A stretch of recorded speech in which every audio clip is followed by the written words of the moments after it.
గుడివాడలో భారీ అగ్ని ప్రమాదం జరిగింది. నెహ్రూ చౌక్ సెంటర్లోని షాపింగ్ కాంప్లెక్స్లో ఒక్కసారిగా మంటలు చెలరేగాయి. మొదట సెల్ ఫోన్ షాప్లో చెలరేగిన మంటలు క్రమంగా మిగతా షాపులకు వ్యాపించే ప్రమాదానికి గల కారణాలు ఇంకా తెలియాల్సి ఉంది. తెల్లవారుజామున ప్రమాదం జరగడంతో ప్రాణ నష్టం తప్పింది. ఇదే కాంప్లెక్స్లో జూనియర్ కాలేజ్, ఎస్బీఐ శాఖలు కూడా ఉన్నాయి. ఇక సమాచారం వెల్లడైంది. సమాచారం అందుకున్న అగ్నిమాపక సిబ్బంది ఘటనా స్థలానికి చేరుకుని 4 ఫైర్ ఇంజిన్ల సాయంతో మంటలను అదుపు చేసేందుకు యత్నిస్తున్నారు.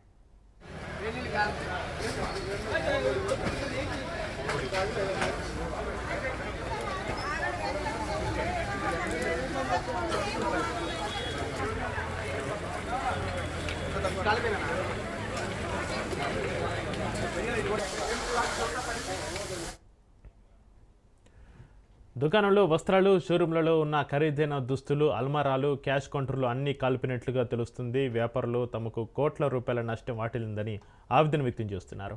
కొందరు వ్యాపారులు కన్నీటి పర్యంతమవుతూ తమ జీవనాధారం ఒక్కసారిగా నాశనం అయిపోయిందని వాపోయారు.